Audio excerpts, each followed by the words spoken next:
Sanat Kasete, welcome to Nuzuri Kahawa Report. We're extremely lucky to have you, and just please introduce yourself to the audience. Thank you, Daniel. My name is Sanay Kastet. I'm a political scientist. My areas of expertise are international security policy, primarily in the Indo-Pacific and Europe. I'm the author of 4 books, 3 published and 1 to be published. World Order, Problems of Peace in the Indo-Pacific is the title. My formative years of work experience include during the second humanitarian crisis in U.S. soil since the fall of Saigon, the fall of Afghanistan to the Taliban under the aegis of Operation Alliance Welcome. And out of curiosity, Sanat, where are you from? Ethiopia. Ethiopia, and you currently living in Virginia. Oh, out of curiosity, which university do you attend? So I attend currently Liberty University. I'm not a student as I have completed the part of the instructions. I'm currently to defend my thesis, so I'm a candidate of PhD. Awesome. Professor Kasete. Okay. Thanks for the compliment. You're welcome. Well, should I call you Professor Kasete or Mr. Kasete? No, Mr. Cassette would be fine. Okay. Mr. Kasete. So we're gonna delve into the Horn of Africa. So we've seen the major convenience between Abiy Ahmed and Isaias Afwerki, the 2-year conflict that was extremely devastating. Over 600,000 people died. There were acts of tragic humanitarian wartime. I'm not going to say incidents, but strategically conspired between the two parties against one group of people, and now since the two individuals do not have a common enemy, there's a possibility of rift between Addis Ababa and Isaias. Well, we can call it Abiy Ahmed and Isaias, but also Ethiopia is falling apart internally.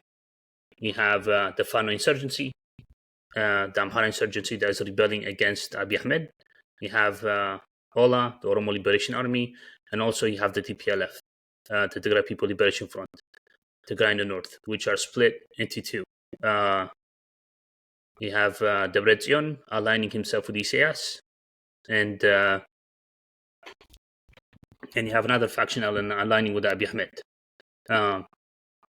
So, to what extent does Ethiopia's current posture toward Eritrea reflect a continuation of, you might call it imperial era geopolitical thinking, where controlling access to the Red Sea was viewed as a prerequisite for regional dominance, rather than a response to modern security realities? So there were 2 regional orders that were constructed in this region. Initially, it came in 1991 with the deposition of the military junta, with the end of the Cold War, that led to the reconfiguration of the Ethiopian state, which conceived the state of Eritrea in 1991, and 2 powers aligned. Those 2 powers were wartime alliances, and their uniting bond was their head to the Amharas, because they were the rulers in Ethiopia. And the fear and hate to the Amharas paired them up in spite of their historical animosities between the Tigrayans and Eritreans, and also cultural competition. Their alliance had to stop right there, and they had to go to conflict, because there is a dictum in the realist school of thought that maintains that peace tends to disintegrate, peace meaning stability, the absence of war, tends to disintegrate wartime alliance if nothing holds them together, save the memory of common danger. But the fear of the Amharas, which were the rulers of Ethiopia, and the fear and the hate to them was supplanted by a new force, and this was Islamic fundamentalism. Islamic fundamentalism is culled from the conception called Salafism, which were Salafs were a group of people who were in close proximity to the Islamic prophet during his days.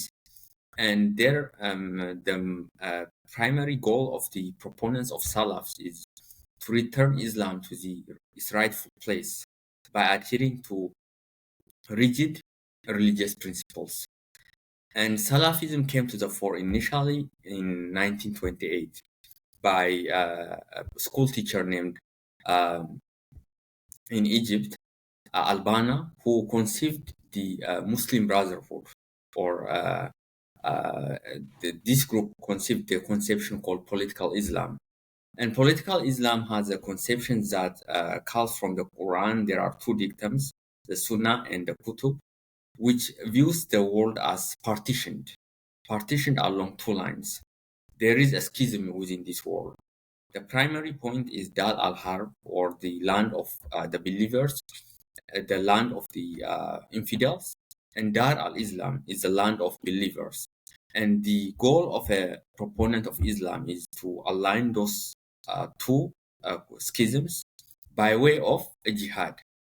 And this in Egypt was this conception that emerged in Egypt propagated to South Asia, which conceived the Jalema Ulema Islam by the similar figure whose name was Al-Maududi. He was a journalist, and he conceived this political Islam in South Asia, and it resulted in the partition of British India, which caused a casualty of around 1 million, by which the Hindus were obliged to inhabit the center of the subcontinent, while the Islams were instructed to inhabit the peripheries. So this produced this comparable convulsion in this region. In our region, the Greater Horn, political Islam emerged with the decision by President Numeri of Sudan, when he declared that Sudan was a Sharia state in 1983. This fostered the sentiments of Islamic fundamentalism, and it was magnified when a similar figure like Albana in Egypt, Al-Maududi in South Asia, Al-Turabi, a scholar, a political scientist from Sorbonne, came to Sudan and conceived the NIF, or the National Islamic Front. And this institutionalized what was introduced by Numeri, which transformed Sudan to become a hub and an oasis for religious fundamentals that attracted many radicals, including Osama bin Laden. And this was a direct threat to Eritrea, because Eritrea is a polyglot state. As Gerald Trevaskis, who was the ruler during the during the British trusteeship, spelled it out. Eritrea means a state whereby Italy paired up or fragmented numerous ethnicities from different groups and conceived it by naming it Eritrea. So this was a great danger for the state, because it would stimulate centrifugal forces that would lead to the destruction of the nation. Comparably, it was also a danger to Ethiopia, because 40% or maybe more of the population are Muslims, and this would also create a similar danger. So this fear of Amharas was supplanted by the fear of Islam, and this sustained their partnership for almost 7 years. And when Sudan grew acutely conscious on the repercussions that involved fostering fundamentalism, it was impelled to expel radical figures like bin Laden and try to remedy her relationship with the United States. This subsided the religious fundamentalism that was hailing from the Sudan, and contribute to the relaxation of tensions between Sudan and Eritrea, between the Sudan and Ethiopia. And this had as a corollary the contradiction between those two states that was latent due to the fundamentalism erupted, and it gained expression through the concept of relative gains. Relative gains is a concept in the realist school of thought that maintains that the interaction between states, whether it's trade, whether it's cultural or economic, has a relapse by which one party might gain more than the other, and this would create resentment, and also would be cause for security problems, because once a power attains wealth or resources, it has to be secured. And in order to secure it, he has to build a security architecture. And this causes a fear on the other power, which inspires the cycle of security dilemma. And this relative gained expression in this region by which the Ethiopians maintain that Eritrea assumes we are the source of, we are her source of raw materials, and also they conceive us as their depository for as an export market, and there was a resentment. As a result, they were introducing protectionist policies, and Eritrea was also averring that they were being subject to numerous taxations, and there was a change in frequent and currency. This contradiction in relative gains culminated in a test of strength through a border conflict. So after 20 years of stalemate and maelstrom, a new regional order emerged as the minority regime. Ethiopia was under a minority regime because the Tigrayans were 6% of the total population in Ethiopia. And this was deposed by a popular movement. And when the popular movement assumed power, it had political support, but it did not control the security architecture. And this impelled it to re-establish relationship with Eritrea to fill in the vacuum of the security architecture. And this meant that those two powers aligned against the deposed power to avert the prospect of revisionism. And Eritrea paired up to this alliance because, first of all, the system introduced within the 20 years within Ethiopia, the notion of Wilson's notion of self-administration, was a significant threat because it would dissolve the pseudo unity between the 9 ethnicities, and it had a conception to conduct a political cleansing. And secondarily, it had also intentions of venting its vengeance because it was being subjected to sustained isolation for almost 2 decades. So they established this partnership against the Tigrans. Initially, it seemed as to contain it, but the Tigrans proved obtuse in noting that they were in an inferior strength relative to their political environment. They did not comprehend that they were not in a position to defy the power that was preponderant at that moment. And this this prompted them to miscalculate and led to the emergence of the two years war, or the 2 year conflict. When this conflict ended, it was an armistice, as I said. And this armistice, like there is a saying in the in fact, it was Joe Stalin who remarked when the Kellogg-Briand Pact was signed. He maintains that when through the history of Europe, we know that treaties signed to reflect the new elements of a coming war were signed as treaties of peace, although they were signed for the purpose of depicting new elements of the coming war. So when the COHA, or the Cessation of Hostility Agreement, was signed 2 years before, it was not a peace agreement. It was meant to display who will align with who in the coming war. And this constellation emerged in the second half of the next year, in 2023, by which the junior partner in the war, in the 2 years war with Ethiopia and Eritrea, the Amharas, aligned with Eritrea against Ethiopia, and the Tigrans displayed a policy of neutrality for a temporary period of time.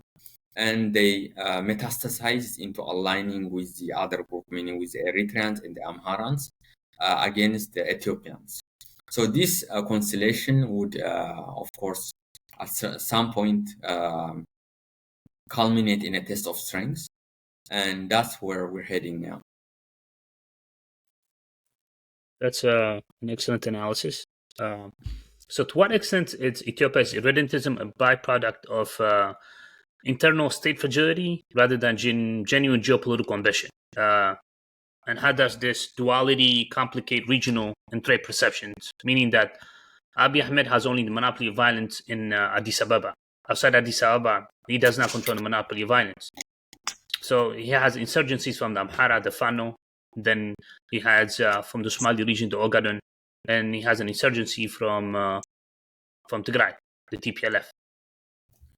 So is it a scapegoat for internal state fragility rather than actually a very ambitious conflict with Eritrea? Because it seems to me it would be nonsensical to do. It goes both ways. For Ethiopians, it's both prestige, ambition, and also main thing you need to know is Eritreans and Ethiopians, primarily the Tigrans, the Eritreans, and the Amharas, devolved from one dynastic houses. Ancient countries by nature are unified by dynastic houses, and this region was dubbed as the Abyssinian Empire prior to the 19th century and the emergence of the Italians to this region. And the primary proponents were these three powers. So they have a contest of strength contemporarily that emanates from a shared legacy, a legacy in culture, in writing system, in primarily in resource paucity of resources, and this could be remedied from their view through by controlling the policy machinery. So the contradictions within the Ethiopians is less about irredentism.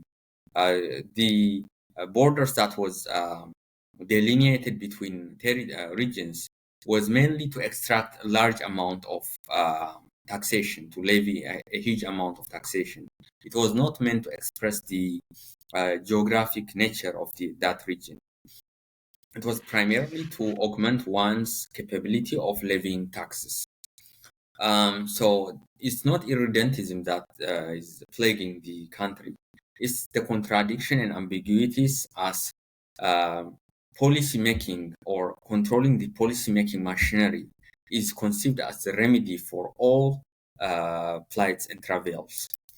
When it comes to Eritrea, there is a jingoistic aspiration and sentiment that maintains that we fought 30 years with the Ethiopians to conserve our sea, and we have to conserve it for a long period of time, and we are the arbiters on who will use these waters. And this, when you perceive it from a Westphalian lens, it might seem legitimate, but it does not. A country which is found within neighboring countries, which is occupied between different countries, cannot treat itself as an island, meaning a continental power cannot conduct itself as an insular power. I invoked one prototype in a previous interview I had on Japan.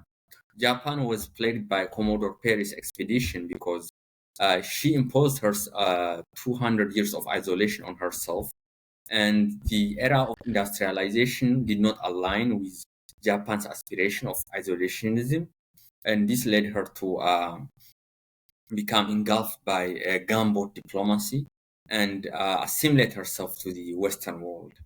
And you cannot treat yourself as an island by limiting your interaction, exchange of resources with neighboring countries, as it will causes or result in repercussions. So those distinct aspirations will lead to a test of strength. But the main thing that needs to be highlighted here is these contradictions are the source of stability for this region. Because this contradiction, as long as it does not go to a general war being a revolutionary war, the prior one with the border conflict and the 2-year wars were more or less limited war.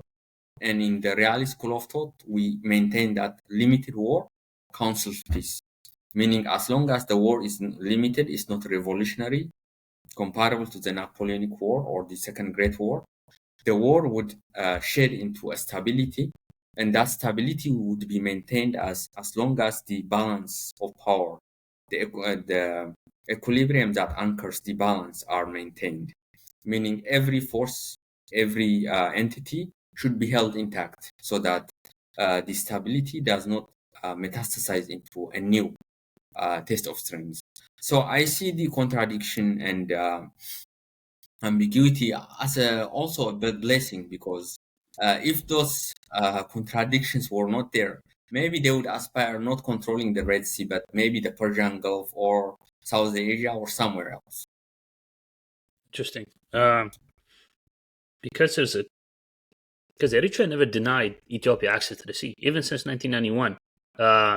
In fact, there were research papers written on it that Eritrea accepted for the trade between the two countries bilaterally should be conducted in birr instead of the US dollars. So Ethiopia was free to use Port of Asab, Tio, or Massawa, but the only thing Eritrea denied Ethiopia was a naval presence. Yeah. Yeah, that's what I'm saying. They want to occupy that region, and that stems from being an imperial power. The same way, even the Eritreans want to occupy Ethiopia. I mean, the policy-making machinery. There was an arrangement in '91 by which, even in 2018, the new regional order to construct a confederation, and the Eritrean president would become the chief of that confederation.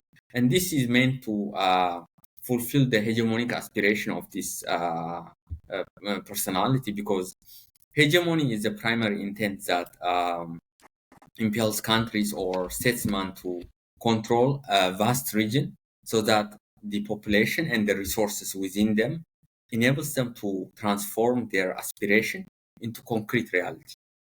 Interesting. I guess our next segue to Ethiopia's internal fragmentation and insurgency. Has Ethiopia reached a point where the federal ethnic model that was instituted in 1991 when Meles Zenawi took power is no longer self-unviable, or can the constitutional reform still reconcile, I guess you can call it centrifugal ethno-national forces with the idea of a unified Ethiopian state, or is Ethiopia doomed to balkanization under Abiy Ahmed?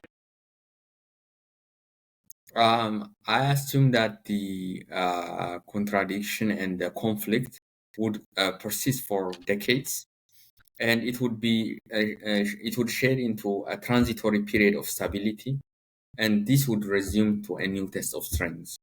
As long as the body politic of the country, primarily the Tigrans, the Amharas, and the Oromos, does not come to a consensus on the policy-making machinery and also on the distribution of resources.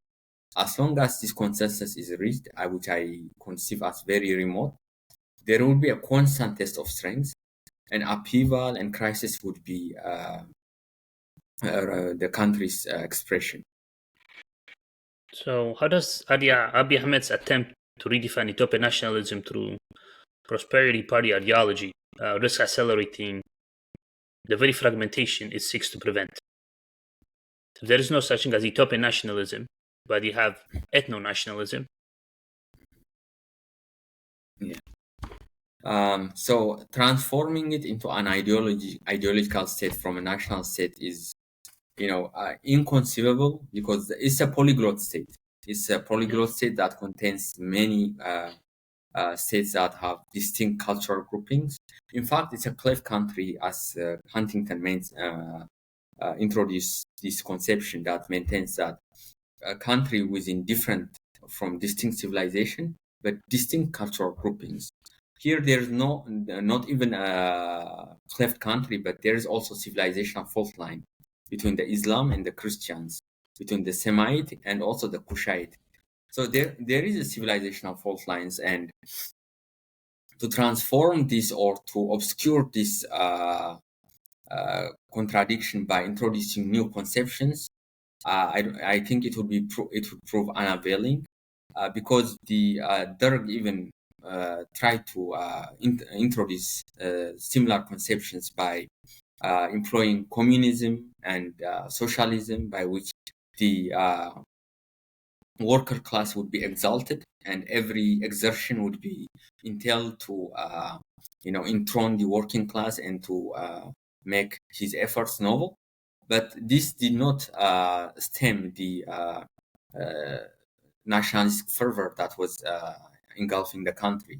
In fact, it bolstered the secessionist movements and also the ethno-nationalist movements, because it goes back to the end of history, the contest between Hegel and also Hegel and Marx, by which the latter maintained that the end of history would be realized by communism, as communism would solve the concept, the riddle of man's alienation, the division of man's against his self, and the loss of control over his dignity, by which Hegel maintained that no, liberalism would be the end of history, as it marks the end of man's alienation, meaning man's division against himself and the loss of control over his destiny, which was inspired by the aristocratic or the aristocracy of feudal rule, would be ending through liberalism.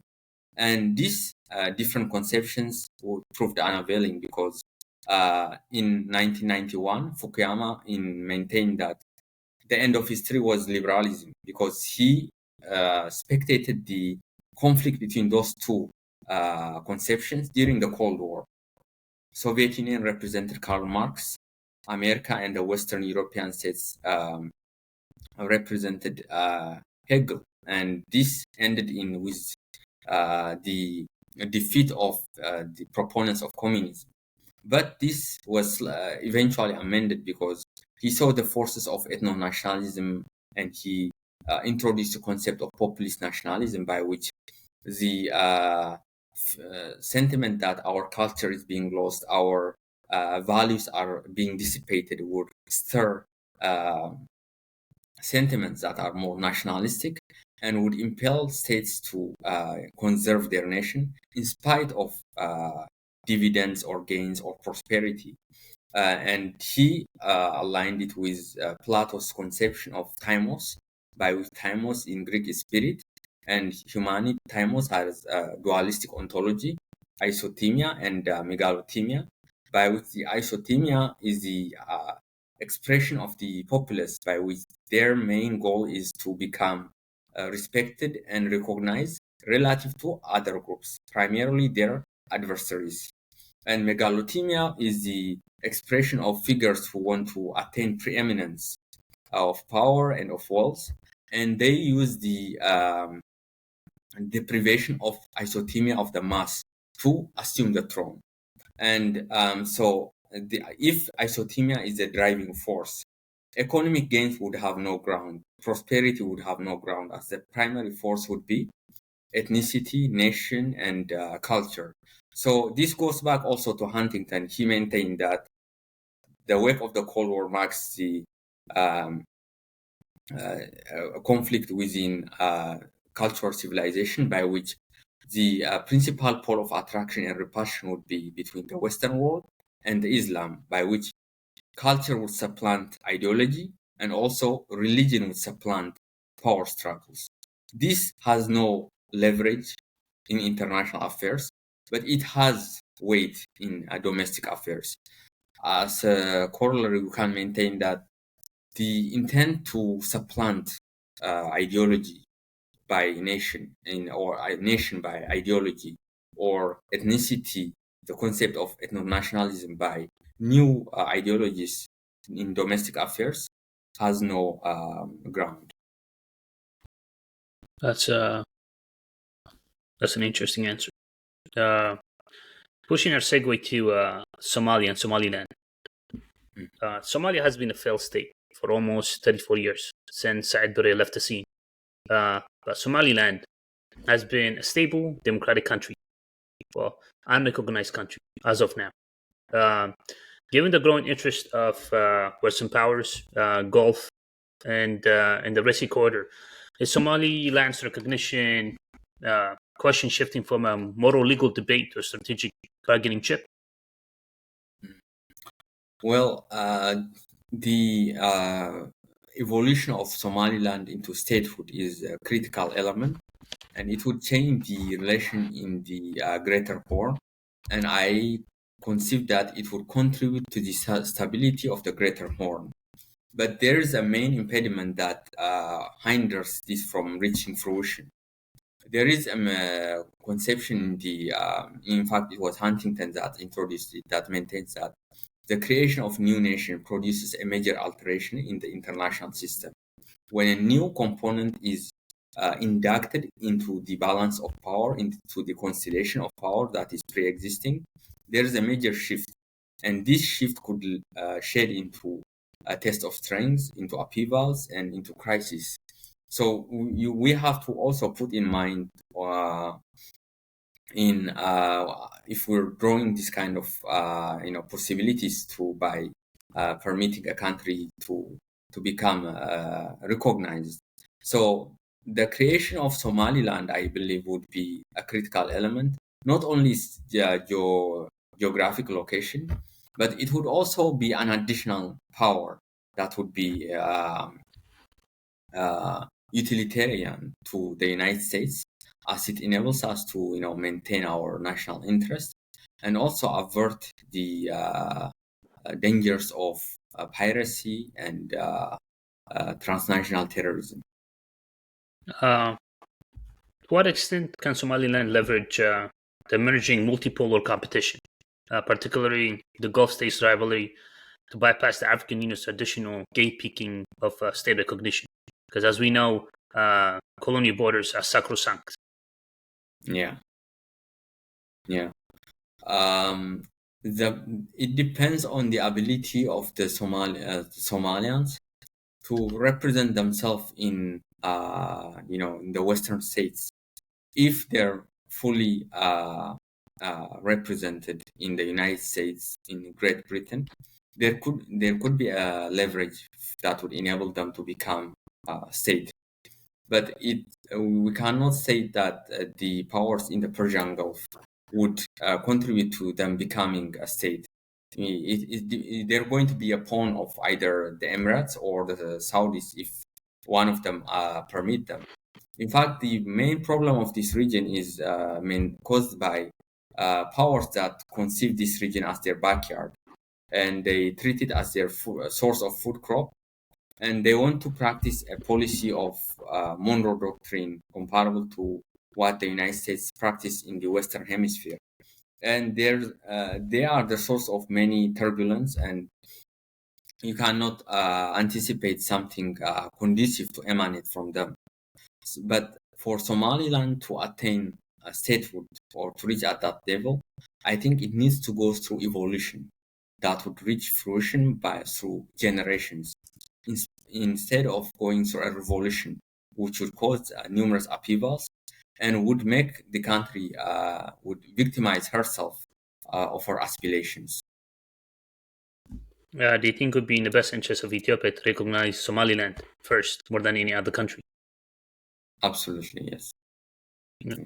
It would enable them minimally to have an alternative source of access to the sea.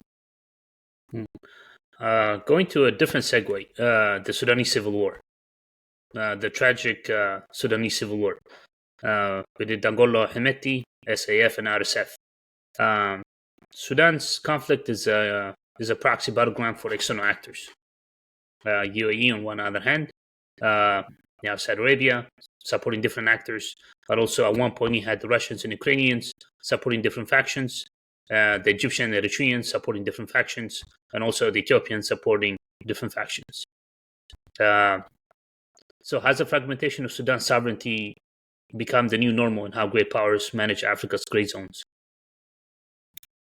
So the travel occurring in Sudan is disappointing, and it stems from what I was mentioning earlier, the introduction of NIF, its dissolution, and also Sudan being ruled under one presidency, which enabled the warlords to catapult to state power.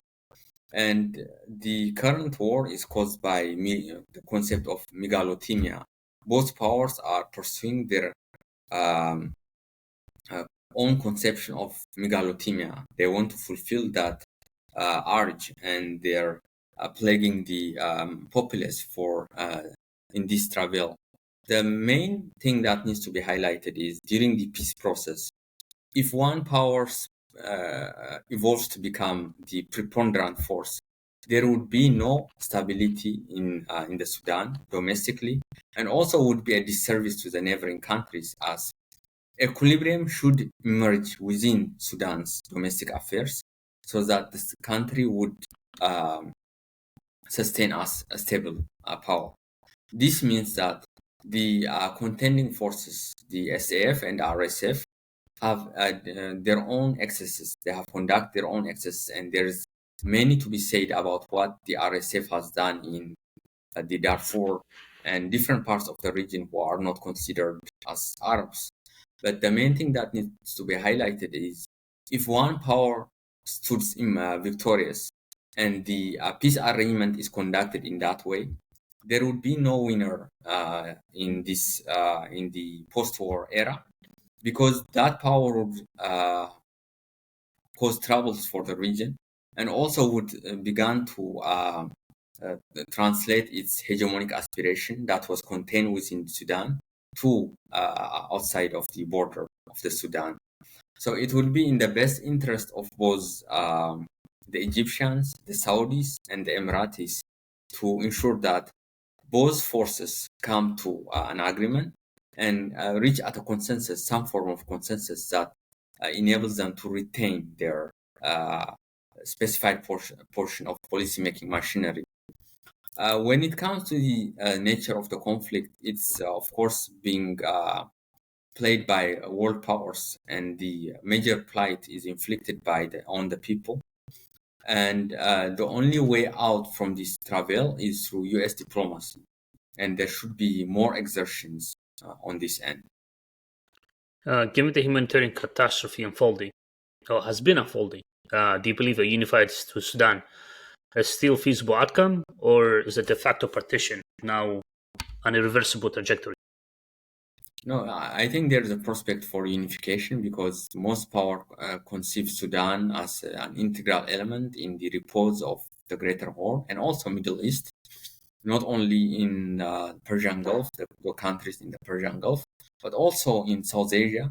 For instance, India conceives the Sudan as it's the stability in Sudan as a source of repose, because the foreign policy of India is derived from Great Britain, which maintains that there should be no hegemon from the Indian subcontinent to the Horn of Africa and the Arc of Singapore.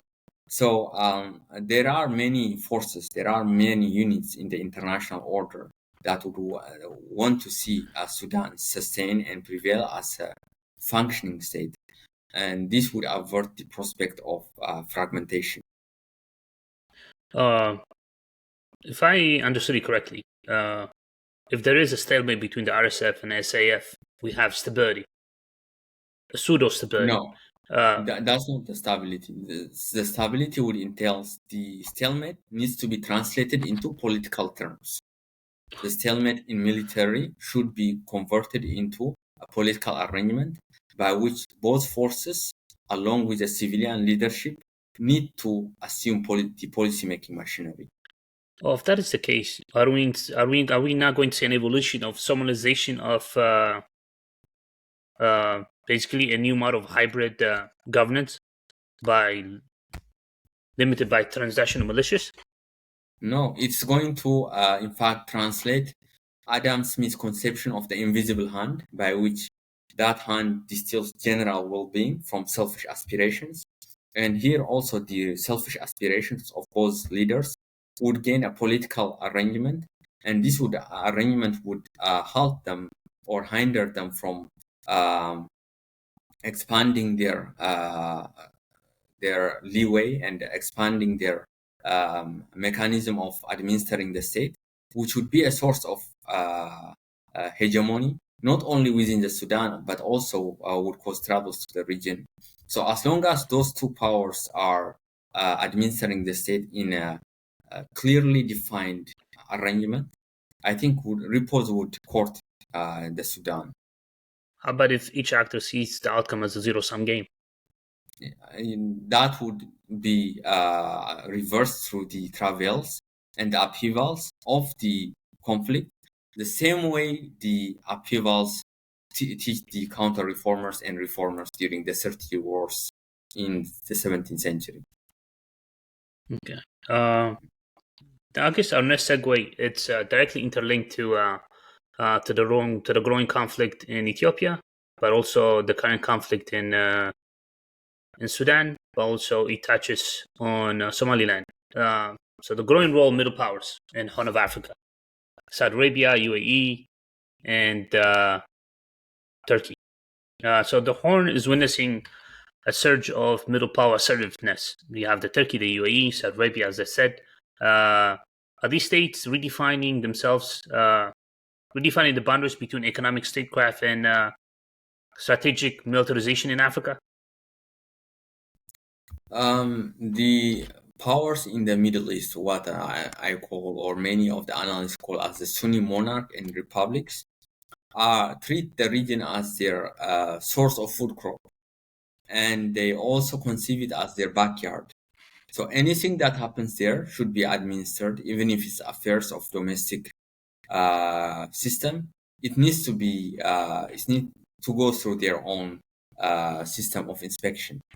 And because of this, there is a huge interference, and this could be only averted by trusting the weight of major powers, including the US, the European states, and also Japan, because the recent declaration that was made in March 2025, when a limited conflict erupted in the northern Ethiopia, there was a declaration that was issued by embassies of West Europe, Japan, and the United States, by which they declared repose has to come and test of strength should not be conceived. So this kind of cabinet diplomacy should be introduced to stem and limit the influence of those powers, of those Sunni republics and monarchs, because they don't have parallel aspirations; they have contending aspirations, and that is what's leading the region into a cycle of test of strength. And the only way to mitigate this hurdle would be to trust the weight of Western Europe, the United States, and the Japan, and also use traditional establishments like the African Union, by which it would limit and temper the role of outside forces, and thus contribute a modicum of repose to this region. But if those forces are left to conduct their own tasks as they wish, this region would be courted with a cycle of upheaval and milestones. Yeah, I concur. I agree. To what extent are ports and logistical zones replacing military bases as a new instrument for influence?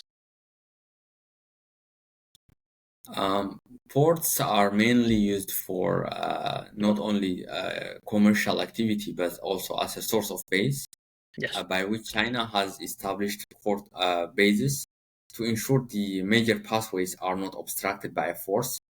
So it's the concept of military forward movement, as we call it in the US or in the US Armed Forces. Military forward movement meaning you establish a site or in a specific region, and you ensure that your ships and your maritimes have free access to navigate to and from.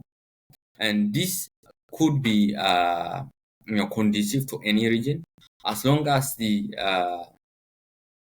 tasks conducted by those forces is limited with warranting the safe flow of commercial vessels. But if this relapses to, or if this sheds into conception to impose hegemony on a specific region, or control a region and claim ownership, it would inspire a revolutionary period, and it would inspire. It would culminate in a test of strength. A good prototype would be Chinese usurpation of the Hambantota port in Sri Lanka, by which the Sri Lankan government was unable to pay it, so they had to seize the port. If this form of trend persists, the final outcome would be an upheaval, and the primary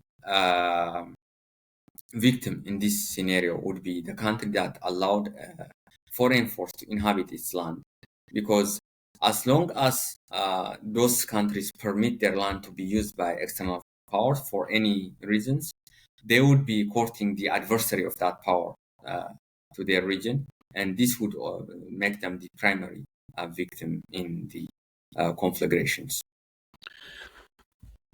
Are we seeing a militarization of the Red Sea, meaning that the Russians are going to have a naval presence and a logistical hub in Sudan?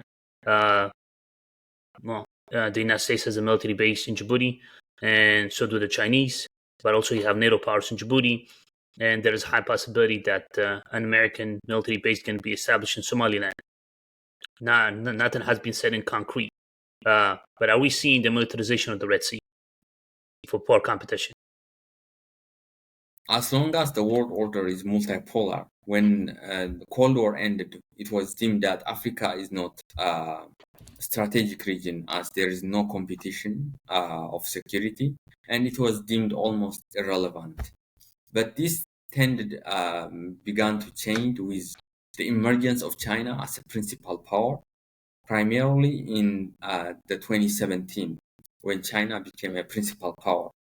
And Russian excursion to Africa was marked by French expulsion.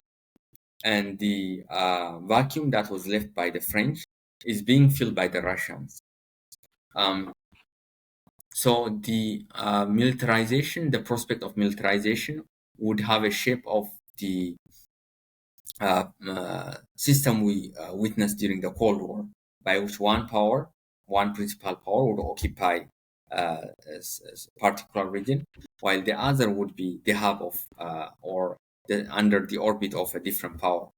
And this would not become a primary region of contest, because there are more strategic regions to contend in the world, as the primary focus in the interim is East Asia and Europe, and this would be a peripheral region. But there is a prospect of militarization, and this, as I mentioned earlier, would make the inhabitants the primary victim. Well, Mr. Cassette, our time is concluding. I would like to ask one last question. If we see a war between Eritrea and Ethiopia, and we see ethnic insurgency in Ethiopia, from the Amhara, the Fano, you have the Ola from the Oromo, and you have the Ogadeni, and caveat to that, you have the civil war in Sudan, and the two actors, Hemeti and Dangote, see the outcome as a zero-sum game, and Somalia has been a failed state, and with the insurgents of Al-Shabaab. And if there is a war between Eritrea and Ethiopia, and if you have the centrifugal forces on the outside, where do you see the Horn of Africa? Well, I don't see the prospect of those all elements you mentioned earlier erupting at one particular time. Not necessarily. Let me center on the looming war between the Eritreans and Ethiopians. If that war commences, the war would end without any power standing victorious, and it would shed into an armistice by which a psychological stricture would be foisted upon those powers, and they would persist for under a period of a cold, isolated interaction, and they would be relapsing to the era preceding 2018, meaning they would live in coldness, bitterness, and resentment. But none of those powers would achieve their goals, either be it controlling access to the sea, achieving hegemony in a region, or powers that intend to evolve from a province into a nation state. None of this would materialize. And the reason why is the international order would not permit revolutionary aspirations to become a symbol to other aspirants of revolutions and create an upheaval in the prevailing world order. So there is no prospect of winning. It is in the best of interest for all powers to, engage in a dialogue and reach a consensus that would avert the prospect of a test of strength.